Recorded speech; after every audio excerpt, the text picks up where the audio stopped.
হাই family আহি পেলাই কাজিৰঙা পাই গ'লোহি কিন্তু মনটো বেয়া লাগিছে এনেকুৱা বেয়া বতৰ ইয়াত হ'ল ৰ'দো নাই বুজি পালানে যিয়ে নহওক ৰ'দৰ কাৰণে গৰমৰ কাৰণে যোৰহাটৰ পৰা ইয়ালৈ আহিছিলোঁ কিন্তু ইমানেই বেছি বেয়া বতৰ কৰিলে এতিয়া ভাবিছোঁ ৰ'দ অলপ পোৱা হ'লে এইটোৱে লাইফ হয় আপুনি বিচৰা চব বস্তু কেতিয়াও নাপায় যিয়ে নহওক ইয়াতে ফূৰ্তি কৰি আছোঁ আৰু ৰিঅ'য়ে কি কৰি আছে মই দেখাই আছোঁ আৰু কিবা এটা দেখাইছোঁ এইফালে দেখিছে নাই পুৰা পানী জমা হৈ গ'ল আৰু এইফালে অকণিহঁতে চাই আছে ৰাইনো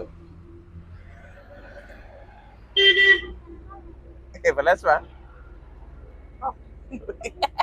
গমেই নাপায় আৰু লগতে আছে ৰিঅ ক'ত বান্দৰ দেখিলি তই এই এনেই নকবা পাই এইফালে আমাৰ ৰিক আছে ৰিক কি হ'লনো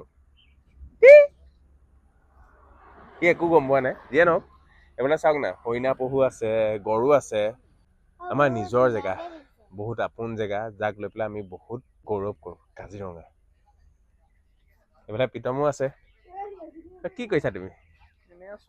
সাধাৰণকে অ' দাদাৰ নামটো কি মোৰ নাম মহিকান্ত ফুকন এ মজা আপোনাৰ ঘৰ ওচৰতে অ তাকে চৰাইদেউ অ' চৰাইদেউ কিমান দিন হ'ল ইয়াত থকা মোৰ ইয়াত হৈ গ'ল এতিয়া প্ৰায় 21 বছৰ 21 বছৰ কি কয় আপোনাতকে মই বহুত সৰু হ'ম তেনেহ'লে